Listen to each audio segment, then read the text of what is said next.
Okay, Jimmy, kamusta tong tatlong boys na ito? Okay naman po sila. Okay ba yan? Meron ka bang papayagan dyan na makaabante at maging malapit sa ex mong si Kiana na naging meron naman girlfriend po. mo for 7 years? Meron naman po. Sino-sino dyan? Ako po. Ay, ayaw. Hindi, si ano po, si number 3 po. Number 3. Si Mac. Bakit si Mac? Opo. Kasi nakikita ko po sa kanya yung mga hindi ko nakikita sa sarili ko. Bakit? Di ba kayang tapatan ni Floji si Mig Subiri?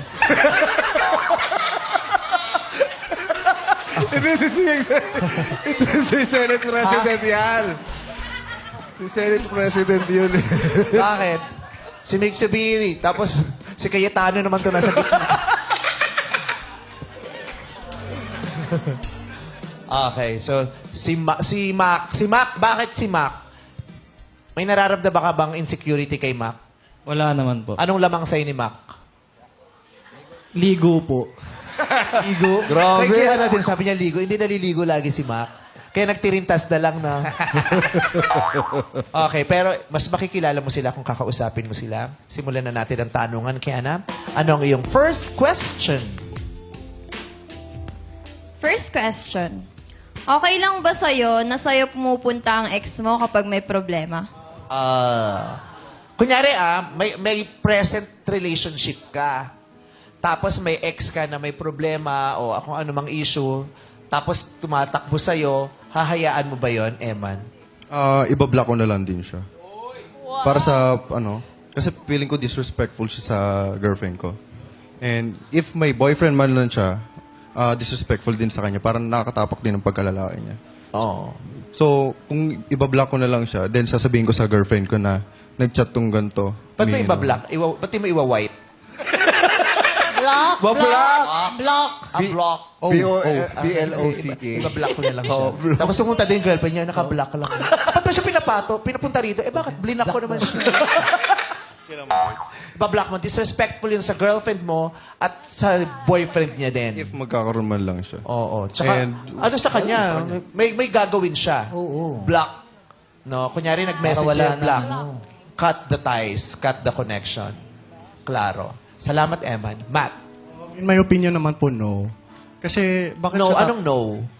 na tatakbo siya sa akin na dapat hindi na siya tatakbo kasi once an ex, always an ex. Anong ang gagawin mo? Iba-block ko din po siya tsaka hindi ko siya papansinin kung sakaling tatakbo siya sa akin. Oh. Mac. Sa akin po, no. Kasi 24 marami naman ka siyang na eh. pwedeng... Saan po, no? Kasi 24 ako eh. marami naman po siyang pwedeng puntahan eh. Pwede naman niyang puntahan yung mga magulang niya or yung magulang ng partner niya para maglabas ng... Paano pag sinabing wala na akong ibang matakbuhan, Baka Matt? makaawa sa'yo. Siguro hindi. Hindi talaga kasi pangit eh. Ang pangit niyang tignan sa relasyon. Maski ako yung partner, masasaktan ako sa ginawa ng girl. Eh. Parang ayun pa yung magdadagdag ng pagtatalunan namin. Yeah. Ang mahalaga sa'yo yung present relationship Yes. mo. Diba? Kailangan i-protect mo yung relasyon na yun eh. Lahat Okay. sila, no. Correct. So, Kiana, sino ang bibigyan mo ng unang green flag sa kanilang tatlo at bakit? Si number 3 po. Kasi nararamdaman ko po yung sincerity sa sagot niya. Sincere po siya sa sagot niya. Sincere. Tsaka 24 lang. Tsaka 24 lang. 24 na eh. 3 years sa pagitan. Sabi sa'yo, nakatulong sa'yo yung 24 mo, Mate. First green flag, napunta kay Ma. Congratulations. Ano ang pangalawang katanungan? Ay, pero pag-usapan natin yon.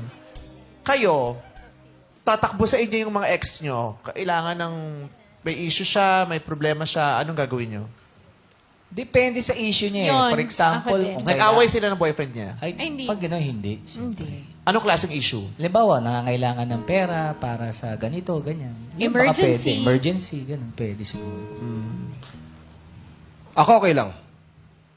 Okay lang na humingi ng tulong as long as involved yung present ko. As long as alam niya kung Alam, ano yung aware. pinag-uusapan. Kasi baka mamaya importante naman yung paghingi ng tulong. As long as involved yung alam niya kung ano yung pinag-uusapan, walang itinatago, okay lang. Ikaw. Wala kayong pake. Sungit mo naman. Pagkatapos mo kaming tanungin. Hindi, siguro ako, I will be selfish. Ano? Hindi ko na muna iisipin yung ibang tao. Paano ko siya masusuportahan, isipin ko na muna yung sarili ko at yung relasyon ko ngayon. Parang, tapos na eh. Tapos naman na, di ba? Wala na rin naman akong obligasyon kung tapos na. Parang ngayon, I have long prayed for this relationship. I will do everything to protect this. Parang, sabihin nyo ng selfish ako o nakalimutan ko pinagsamahan natin, pero okay. Pero poprotektahan ko. Pero, sabi nga ni Bong, depende. Kunyari naman yung nakakailang tulong. Kunyari, tumakbo sa harapan ng bahay nyo, duguan, kailangan niya ng saklolo. Alam mo sabihin ko, no, poprotektahan ko. May saksak siya sa likod. Tulungan mo ako, guys. Tulungan niyo ako ni Ayan. May saksak ako. I know. I will protect this relationship. Siyempre, pag gano'ng klaseng tulong, tutulungan mo naman. Wala ka nang magagawa. Pero yung mga connect na hihingi ng advice, words of wisdom. Iba na yun. Sorry. Vice ganda pangalan ko. Hindi, Ano? Deepak Chopra. So, follow mo na lang si Deepak Chopra sa Twitter. Yung ganon. So, meron kang pangalawang tanong, bagsak mo na yan. 7 years kami ng ex ko. May pressure ba sa'yo yun kung magiging tayo? Oh, coming from a long relationship. Paka-arte ni ano? Napaka-arte. Tinahilang naman yung bra sa palda. Napaka-arte. Para maging one piece. Tinahilang yung two piece pero tinahilang. Tinahilang. Oo. Stay yan! Magiging pressure daw ba sa'yo yung fact na ang recent relationship niya, most recent is 7 years? For me, no. Kasi kahit matagal sila o madami silang pinagsamahan, nandito naman ako para punan yung mga pagkukulang niya. Wow. Si Eman short but sweet ang mga sagutan. Matt. No din po. Kasi he do better, I can do more better. Grabe talaga si ano. Tsaka ginanon pa si kay Matt, Jimmy. no? Ginanon pa kay Jimmy. Do better. Galing talaga Turo magsalita pa si eh. Cayetano. Laban mo yan, Subiri. Siguro po sa akin, no. Kasi, mas challenge pa nga po ako dun eh. Mas? Mas challenge. Mas Challenge. Special challenge. Mas bibigyan ko po ng oras, mapupunan ko po ng pagmamahal yung mga pagkukulang ng boy. Oh. Kasi 14, sa bagay. 7. Uy, nasa harapan na tayo ng camera. Wala na tayo sa dressing room. Pinag-usapan nyo kasi yung 7 each eh. Ano 7 each? Sabi mo yung 7 each. 7 each. 7 plus 7, di 14. sabi nyo, 7 each. 7 each. Di ba yung 7 each? So 7 each. 7 Kate, yung year each. ITC Liwanagan nyo kasi. Itch, like itchy. Tuwan-tuwa, paano yung tawa?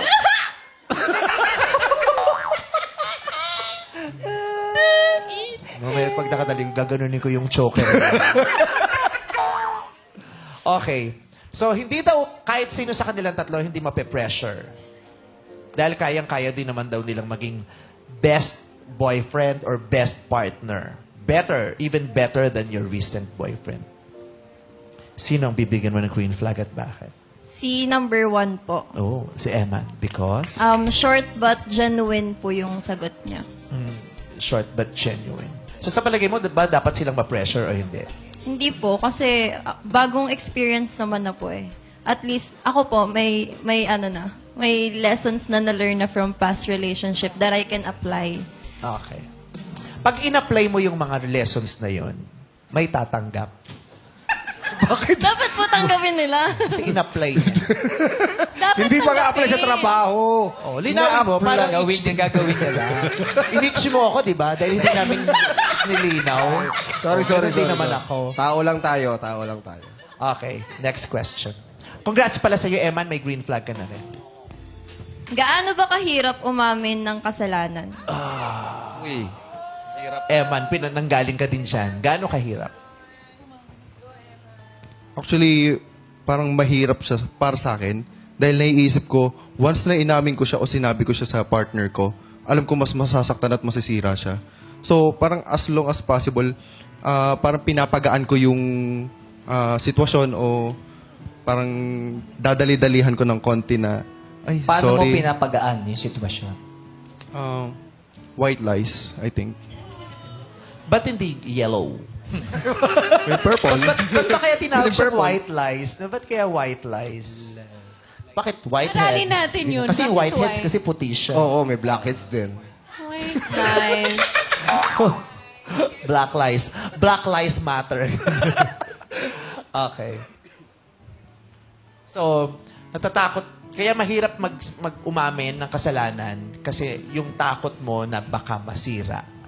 Kasi Kung parang anong meron. doon na din iikot yung dilemma na, yes, you care for her, pero bakit mo gagawin yung bagay na yun kung alam mo, pinapalagahan mo din siya? Parang iikot at iikot ka lang din. Oh, yung epekto no, natatakot ka kasi dun sa epekto nung nagawa mo kaya hindi mo maamin. Kasi pwede ding, kung maghihiwalay man lang, in worst case, mas masasaktan siya. Kasi baka iisipin niya, ano ba kulang sa akin? Ano ba problema ko? Ayoko din na umantong siya sa ganun. Salamat, Eman. Matt. Mahirap ko kasi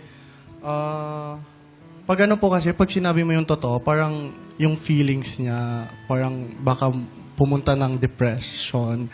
Tapos gano'n. Parang it's so hard for someone to accept na kung anong talagang totoo. So yung effect din, natatakot kasi epekto nun pag nalaman. Kaya ayaw mo siya. Mac! Nag-iisip si Siguro, Maki. hindi po. Kasi Kasi- hindi? Hindi mo aamin. Hindi mahirap para sa'yo? Mahirap pong umamin kasi may mga bagay po kasi na dapat hindi niya malaman. Katulad ng nga na sinabi ni Boy kanina na nakikita sila nung ex niya. Pero kung kita lang naman na as a friends, okay lang naman yun. Hindi. Ang thought nga yung meron kang kasalanan. Pero bakit siya mahirap aminin? Gaano kahirap. Kasi may mga bagay talaga na mahirap aminin eh. Yung mga mas masasaktan siya talaga ng sobra. Mas masasaktan siya o masasaktan ka sa epekto nito? Siguro siya. Kasi hindi kasi madali yung pag nagkaroon ka ng kasalanan na ibibigay mo sa kanya. Mas masasaktan talaga Kasi ang siya. tanong, bakit mo tinatago yung katotohanan? Pinoprotektahan mo ba nung masaktan siya o pinoprotektahan mo yung Yung sarili sarili mo? mo. Kasi yung epekto nito, hindi Yes. magiging pabor sa'yo. Iiwanan ka, Kanya. masasampal ka, Oo. magagalit sa'yo, maisisiwalat na yung kahinaan mo. Yes. Yung totoo, tungkol ba is this about her or is this about you? So matapos mong marinig ang mga kasagutan nila, sino ang bibigyan mo ng green flag? Si number 1 po. Si number 1, si Eman. Bakit? Kasi sa tatlo po, parang siya po yung pinaka-sure sa sagot niya. Ayun po. Siya po yung pinaka-aware sa ganong scenario. Okay, so nakadalawang green flag na si Emma. Alright! Congrats, Eman! Eto naman ang mga searching hindi mo napili. Searching number 2, magpakilala ka na.